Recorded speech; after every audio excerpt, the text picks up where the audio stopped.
Hi, I'm Erin Clarelli, and I'm an autism mom.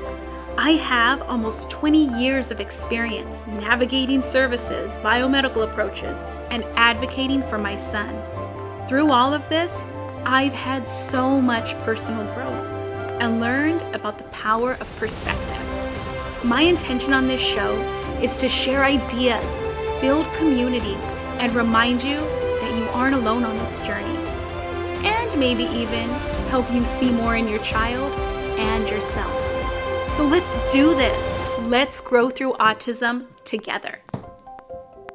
Hey, welcome to Growing Through Autism. I'm Erin, and in the last episode, I started a conversation with Erin Clarelli. She's an occupational therapist who's making a huge impact in our community. During our conversation, we talked about the way she works with autistic individuals and how she embodies what it means to presume competence. And then she shares about how our mindset and our state can affect our autistic loved ones, and then gives us some strategies on how we can be more intentional and show up in a more supportive and empowering way. So today, we're going to continue that conversation. So enjoy. OTs a lot of times will get the question of, I need a sensory diet, or I need sensory strategies, and I need, if this happens, I do this. And it's not that black and white. It's not that linear. It is all of this kind of coming together and having this overall mindset and belief system of all the pieces of sensory processing, trauma, neuroception, presuming competence, engaging the mind, engaging the body. It's just like all these pieces. And I think we've talked about before how sometimes more pieces and other times, sometimes it's more mindset, sometimes it's more skills, and it all has value. So just because one day we were able to practice whatever it is for 30 minutes, like a solid hardcore practice, and our skills are improving, like that's great. But next time, if we do 5 minutes, but it's been a hard day, but we still showed up, even if it's for that 5 minutes, that's building our mindset, our resilience, our perseverance, which are just as important as the skills, maybe if not more, because those things translate to all the things. So I think it's good too to be mindful of that, because I know I used to beat myself up when Noah was little. I'm like, we're supposed to be doing this and it's supposed to look like this, all these skills, because everything was so skill-based and so skill-focused. And when it wasn't getting done at the rate or in the way that I thought it should be, I felt like I was failing. And so now I'm like, no, but we were still showing up. We're still building connection. We're still building those foundational pieces. I would love to add on to what that work looks like for us and what those foundational pieces are. We're speaking about a lot of those foundation, but I also want to kind of dive deeper into that intentional motor. So when we're talking about doing 30 minutes of work, this could be on your text-based communication. This could be on just listening to a podcast and mindset. This could be intentional motor. It could be like just hanging out together as a family, right? There's all different ways to do the work. But when we're talking about this intentional motor and this mindset, I just want to explain how I perceive it. So we do a lot of workout-based movements to start. They are foundational movement patterns, like shoulder flexion, reaching our arms up, getting our hips from a chair to standing, hinging, reaching over to grab something. So all things that when you start doing those ADL things, which maybe you could share your example that I think you shared with me yesterday. Yeah. So when we're working with Erin, it's called cognitive motor control, right? Yep. Cognitive motor control. Yes. And that includes inhibition, which is starting something, sustaining, which is maintaining through, being able to do it for a period of time, and then inhibition, which is stopping. And we're working on all three because Noah has challenges in different areas. And so one of the things that we've been working on is having him lift his foot intentionally, like really focusing on just lifting the right foot onto a bowl and then putting it down, and then the left foot, and so on.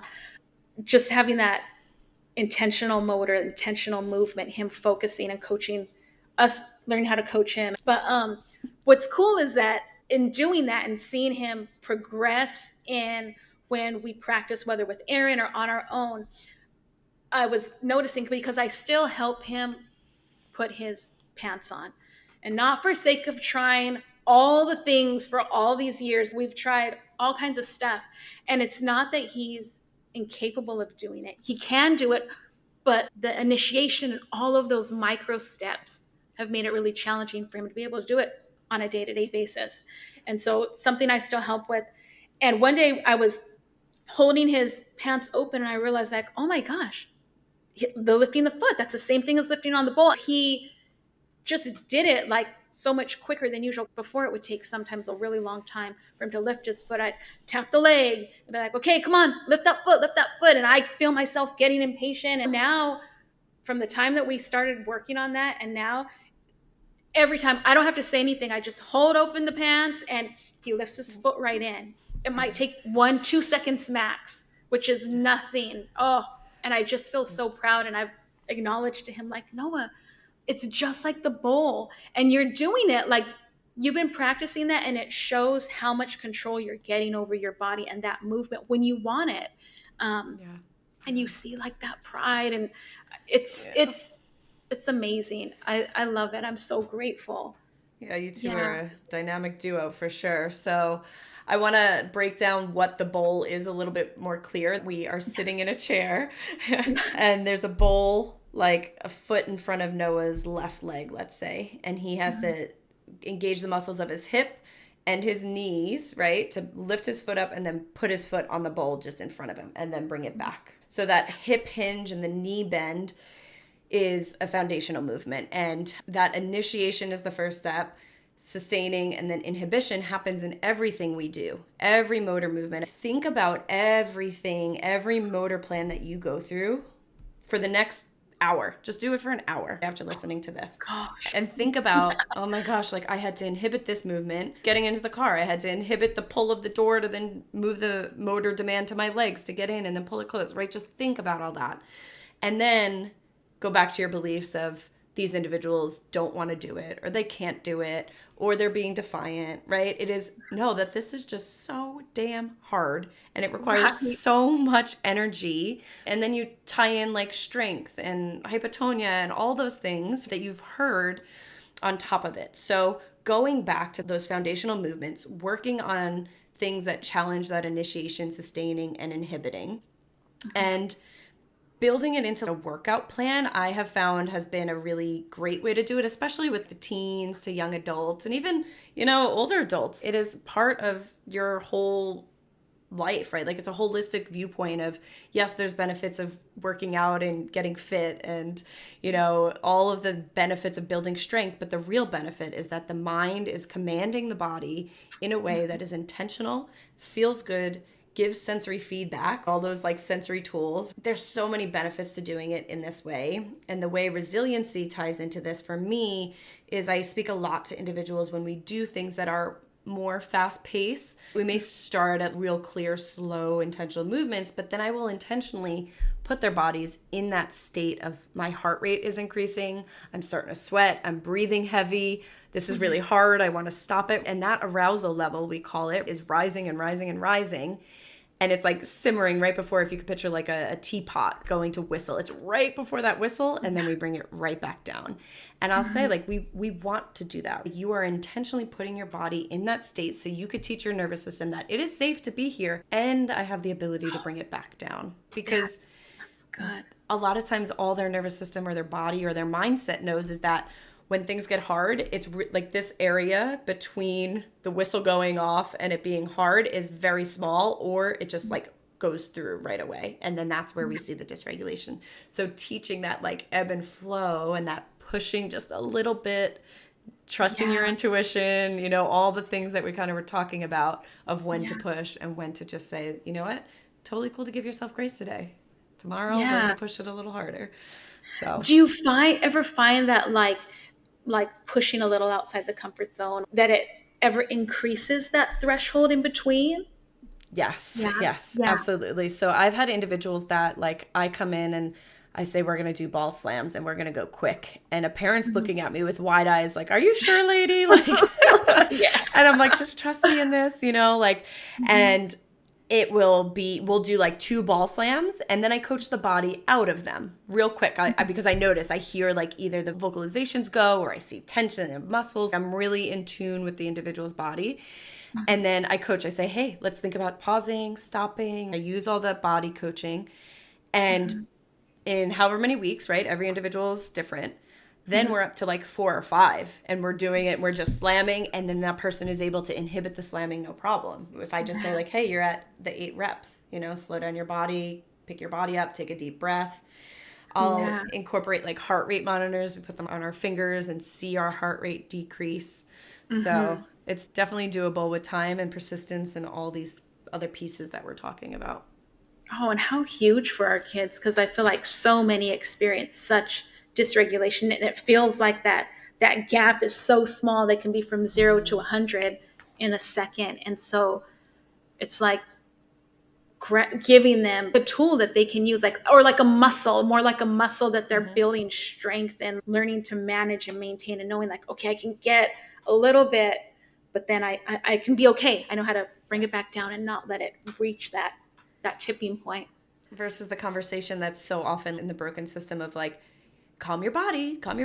You could do it when your body's calm, like all those things. It's such a different perspective of like, hey, you are capable. Like you can. One of my favorite affirmations that I learned from Michelle Hardy is trust your good body, because they've gone through all these years of this is a bad body. It's not complying with what I want it to do, and rebuilding that relationship with mind and body. Yes, 99% of the time the body is doing its own thing, but like, how can you rebuild that trust with your body? Because that's huge too. And what a great way to do it, to building that trust, that intentional motor. I don't know if we said exactly, like really defined what intentional motor movement is. So I just want to make sure that it's clear for anybody who it's a new concept or new term. I look at intentional motor. You may hear it as purposeful motor.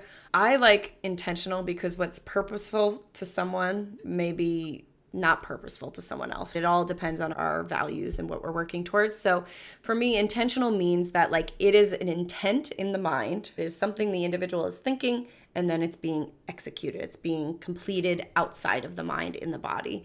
Yeah. We do set up these workouts to be like, hey, I'm asking you to do 4 or 5 reps of this movement, but it doesn't always stay there. Like intentional motor, intentional body coaching can happen in the day-to-day activities, like I was talking about earlier, of you thinking about how would I coach my body through this motion. So we may start with shoulder presses, but then later on it's you're coaching the individual to reach up to get a glass from the kitchen cabinet and pour themselves a glass of juice or something. So intentional motor is just getting the brain and body working together based on the intent in the individual's mind, whether we support them in placing that intent in their mind, or if they are initiating going to the fridge or getting in bed, getting out of bed, all of that. I know we talked about taking time to be mindful of all the little steps that can happen within one small activity. And so for parents who aren't familiar in how to body coach, how do you start? I know you said we can start being mindful of all those little steps, because even me, I still catch myself like, wait a minute, I think I need to break it down even more. And it takes a lot of awareness, but starting from that, then where do people go, or what do they do? It's something for me that like I automatically go to, so sometimes I forget. I just talk about it, so thank you for pulling me back. But so many times we are telling the individual or asking the individual to do the end step. So let's use the example of getting out the door. So it's like, get your shoes on. It's time to go. You got to get your shoes on. Mm-hmm. There's so much that happens between here and here. So what we as OTs, and this is why I also said earlier, like we're really great to be in this world, is because we are highly trained on something called activity analysis. Like for me, my schooling, I had a whole semester where we just did activity analysis on every little thing. We had to write out all the steps. So it is like an attention to detail thing. So what it is essentially, I always coach parents to just move through the motion themselves and literally think of every step that you're doing in the way. So for getting shoes on, I'm not going to go through every step because we might be here for a while. I also want to add that this might feel overwhelming. You don't have to do this for every single activity. There's moments where I'll say to an individual like, hey, you've been working so hard. I could coach your body here, or I could just get your shoes on you, and then you could finish the last step of getting your body up and out the door. Right. Ebb and flow between it. But I'm breaking it down in this way to be really clear about what coaching the motor is. So you might say something like, hey, get your eyes on your shoes. Reach down and grab them. Nice. grab this one, or you might need to say grab the left one, depending on how much work you've done on that. Then you say, okay, hold the sides, bend your knee, lift up your hip, just like that bowl example we were talking about, right? Yeah. Point your toes and slip them in that hole. And it's different. Like, there's different ways to do things. So if you're coaching the individual to do like that holding in and lifting the foot to get it in, and that isn't most supportive for their body type or their strength level, you then think, okay, how else can I do this? Erin, you've probably seen me do this, where I'm like, hold on, I'm going to like get on the floor with you and figure out like, how would I get up from this? Because there's times where it's like, I don't know how to coach your body out of this. Let me just do it and see what my body does. So essentially it's just thinking about all the steps and then coaching the individual in doing those steps with very clear, what body part, what direction is it moving in? Is it going up, down, left, right? What action is it doing? It might be like lift your leg or squeeze this muscle or reach your arm, all of that. Yeah. Things that you can kind of break it down to for yourself, things to focus on. Yeah, I think the first step is definitely thinking about it for yourself first, because once you add another person into it, it gets more complex because you'll realize like, oh, I did not coach your motor well at all. And I will say that to the individual. I'll be like, oh man, I am not coaching your body well. I'm so sorry. Let's rewind and try it again, so. Yeah. And I think too, sharing, especially for parents who are just getting started, or it's a new activity that you're coaching through, to just tell the person that you're coaching, I might not get it perfect now because I'm learning as we go, and definitely sharing that presuming competence mindset before, and thinking about delivery, that it's coaching. It's not do this, we're going to do this, but no, I know you understand. And it's just getting your body and your mind to just kind of work together, be intentional, you getting more control over your body. The more you work on those two things working together, then you could fade out how much you're breaking down the steps. Maybe it's just, hey, go grab your shoes, put them on your feet, let's go. So it won't stay in that area, and building those motor plans are possible. That's neuroplasticity. That's the beauty of the human brains. Like everything, I think it evolves. And one thing that I've been trying to be mindful of too is Noah's 18 now, and I'm trying to really respect and honor his autonomy and his wanting to do more things himself. And so I'm trying to give more space as I'm learning how to improve my motor coaching skills. I'm trying to also be mindful of how can I also simultaneously support him in learning how to coach his own body. And I think that he's guided me in how to do that because he wants the control himself versus being dependent on other people. I don't know. I feel that he's so intrinsically motivated because we've been in sessions where you hear him tap his leg, or he'll say whatever it is, like verbal word about coaching. It's so interesting and it's so cool to watch. Like, wow, you're coaching yourself. You're not waiting for me to do that. That way he'll have the tools to coach himself through whatever it is when I'm not there, or there's not somebody to give the support. Just keep empowering our kids. It's so cool. There's something that just came to mind. I don't know why, but I also, in motor coaching, I think about what supports we're providing, like what scaffolding are we providing? We want to scaffold and then remove it. A lot of autistic individuals rely very heavily on visual feedback. So the modeling, like as parents, it's caregivers, professionals will say like, oh, do this, put your arms up, and we model. And that's cool for the first time doing a new movement, but explore fading that out, because it's a lot easier as a parent to coach someone across the room versus having to go over there and show them how to do it. So our voice is a really strong tool. And this, again, is another belief that I think we need to reprogram, that we don't need to speak in truncated language. We don't always need to be super quiet. Like, yes, individuals have auditory sensitivities, but they are processing what we are saying, and using your voice as a coach is hugely effective. So just explore it. It might be trickier. You may not get to the end goal as quick as you would as if you modeled it, but it's all about the quality of the movement, not how like fast or how many reps we could get done. Good point. What is truncated language? Yeah, good question. So it's like sit chair, put in, like where we remove, and I'm saying it in that intonation because I get annoyed by it, but you could be saying it as like Because put it's in. always said like that. Right? It's It's so said annoying. like I that. I used to know. do that. I'm guilty because that's what I Yeah. was taught, and now I've Me unlearned too. that. Me too. Yeah. Oh. 100%. So speaking like that is so frustrating, right? It's like, stop talking to me like that. You're like a robot. What are you doing? So filling in those words of like, hey, dude, you got this. I want you to put your foot in this shoe. Yeah. Don't get rid of those little this and, all that comfort language that we use to talk as humans. Good Yeah. point. So when we're talking about supporting, whether it's through coaching or any kind of way, are there things that we can look for in learning how to read when to step in versus when to take a step back? Because Yeah. I know that's something that I struggle with. It's so interesting that you feel like you struggle with it. We're all our own worst critic because you are so intuitive. I watch you on the videos and I'm like, oh, yes, yes, like keep pushing. And then you push. So it's definitely something, it kind of goes back to that concept of what we're seeing on the outside doesn't match the insides. And it feels conflicting. So you're like, like, I don't know. I feel like I'm walking on eggshells. I really don't want to push my loved one to their breaking point because we've seen what that could do for an individual or a family. So the first thing I will say is give yourself grace because your family unit has been through a lot. And it does feel like you don't want to push to those moments where things feel out of control and scary for yourself or the individual. I feel like my ratio of pushing to nod is 60% I push, 40% I don't. I'm a little more towards the push side.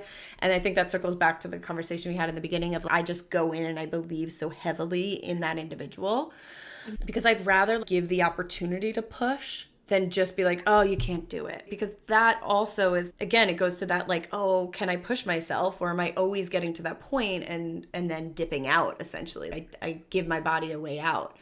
It really is individualized. I do tend to watch, how I said before with the ball slams, I watch physiological responses. I'm watching the chest rate. How are they breathing? Either chest or belly. I'm watching shoulders. Are they like, are the fists starting to clench? I'm looking at overall, like sometimes I'll even like try to tune into pupil dilation because those are all signs of fight, flight, and freeze, right? Because our nervous system automatically makes that happen to be in that protective response. If you're seeing sweat, any of those signs, I'll notice like a little bead of sweat and I'll externally narrate that. I'll say, hey, like your body is really pushing right now. I see you sweating or I see you doing this. Then there's the individual person and what their tendencies are. Like there's some individuals where we know when the voice starts going loud and fast that means I'm getting dysregulated internally. But there's other individuals that I know that if my voice is going loud and fast, that means I'm just trying to get my motor to go and it's coming out of my mouth instead of my arm muscle. Yeah. So knowing that and learning and keeping that open mindset of I am always here to learn from you and from your body responses. Because there's no true way of being like, if you see this, stop doing it and don't push. Yeah, no, good point. Because like you said, one response for two people could be totally different motives. So Yeah. being intentional about paying attention, Yeah. learning to read it. I highlighted it for you in your intuition. Like as a parent, you are connected with your child in a way no one else is. So just tuning into that and feeling, we've had discussions where it's like, I don't know what it is. I just have this feeling. I know that I could push him, or I have this feeling of like, oh, he's got to go chill on the couch. So like, regardless of where that's coming from, just trust it and go with it. I've noticed how my body feels using that as a compass to decide, am I going to push or not push? When I feel that tightness in my own body, I feel like that's my clue to maybe take a step back. It always ends up like if I feel the tightness and I push, it usually ends up messy. But if I feel open or expansive, and I don't know if that makes sense, but I don't know how else to explain it, but then it's almost like that push is okay. And there's a lot of times when I'm on the fence, like I think I shared with you, where there have been days where like the day itself is really intense and it feels really hard. And in the past, I wouldn't have even tried because I don't want a chance that it's going to get worse again, because we're finally like not in like we're just regulated enough that I can cope, right? Yeah. But then when I'm like, well, you know what? Let me just set up the space, and if you want to, come do it, we can, and if you don't, there's no pressure. And I'm always on that fence, like, I don't know. I'm going to just invite him. it's those moments where I'm assuming it's going to be no, that he comes and he shows up. And almost every time that there's that invitation with not a lot of expectation, that he shows up. I'm just like, dang, it's so cool. It always makes me think about how much my energy and my projection on him affects him, you know? Yeah, full circle. Yeah, I have 2 points. I put up my 2 fingers. Yeah. It is that moment of like, why, that question before that we're talking about for your own regulation of why am I asking to do this, or why am I expecting to do it, or what's happening in my body. That curiosity, that moment of pause to then decide what to do next is huge.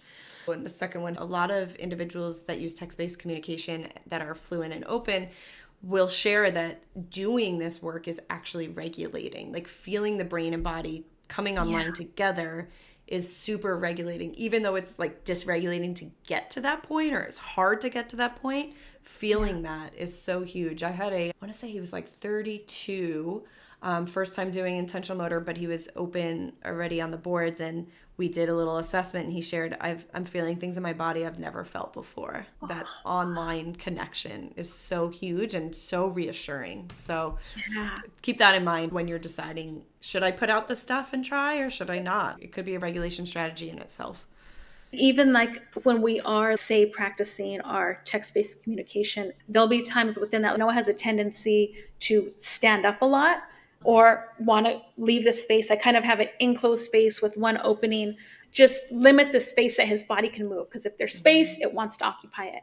But then I have the opening where we can come in. And that way, if he does need to move, he can get that movement that he needs. I find too that the purposeful or intentional or spelling can be really regulating for him as well. But like you said, it's sometimes getting there. And sometimes even within the session to have some kind of loop embedded in there so that he can maintain longer. So like he'll stand up, and sometimes it seems a little bit impulsive, like him wanting to leave. Before I would always like block him and like, no, we're gonna finish, whatever. And so then it just heightens it. Like when I'm just like, no. But if sometimes, like if we're in the middle of a word, I'll be like, I know you want to finish it. And so I'm just going to trust it. If you really need out, you can let me know, but let's finish it. And I'd say like a good 80, maybe even a little bit more % of the time, he finishes it. And he just needed that little bit of extra support to keep his body there and resist that impulse. And then other times, if I'm just reading the information and he gets up and he wants to move, I don't even try to stop him. I just move my legs and I just keep reading, and he goes, and then he'll come back without me having to get up and prompt. I might have to be like, are you coming back? And then he'll kind of smirk like a teenager and come back. All the things that we spoke about, even if you just take the surface level of it, even if it feels overwhelming to really dive deep into it right now, just taking those moments of pause or trying coaching your own body for an hour and then seeing how that works with the individuals, you love and serve.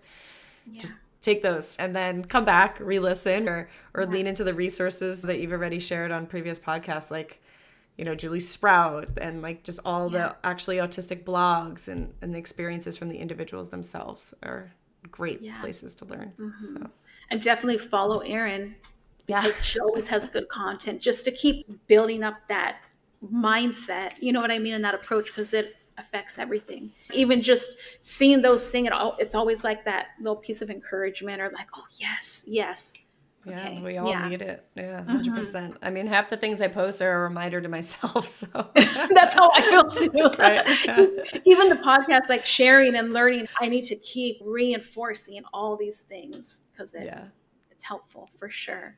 So if I could just ask one last question. You've been in the community for a long time. And so I'm just wondering, what is one of the biggest ways you feel like you've grown through being part of the autism community? I know there's probably a million ways, but like, do you have a favorite or one that stands out?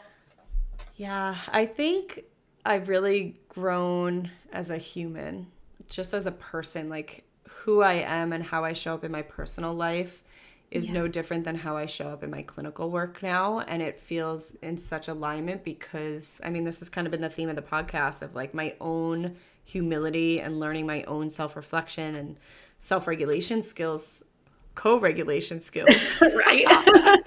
Right. To then show up for the families that we serve and for the therapists that I'm going to make a change in. So the own self-growth and how that's really just like meshed these worlds. Before coming into this community, I felt, and I was taught, you have your career and you're a professional OT and you have your personal life. And it's like, no, you can't be doing this work, and you can't show up authentically and be real and bring a neuroception of safety to the individuals you serve unless you truly have that, and both those things are intertwined. So yeah. Oh, that's good. So where can people find you if they want to learn more or follow you? I'm probably the most active on Instagram. I ebb and flow with social media, but I have 2 Instagrams. My personal one is Erin Clarelli, Clarelli. You could probably add it in the show notes. And then the more clinical based stuff is Sunrise Therapies. If you're an OT listening, or if you have an OT that you work with and you're like, how do I get them to get this? Send them to my website, otlevelup.com. I offer mentorship, I offer a course, and I'm going to just continue to try to get creative in how to reach these OTs in various learning ways. So all those areas, reach out to me. I love jumping on calls, chatting through DMs, whatever it is. I would love to connect with anyone listening. Yeah, and I'll definitely include all the links and everything in the description, show notes, all that. And feel free to reach out to me if you have questions too, on how to get a hold of Erin. She's amazing. Thank you so much for being here. It was so good. Yeah, thank you for having me and trusting me and all the things. Thank you so much for watching or listening and taking the time to learn more about how to support those in the autism community. If you found this conversation valuable or know someone who might, please share it. And don't forget to like, subscribe, and follow Growing Through Autism. I hope you'll tune in again to next week's episode. It's going to be really great. Until then, let's keep growing through autism together.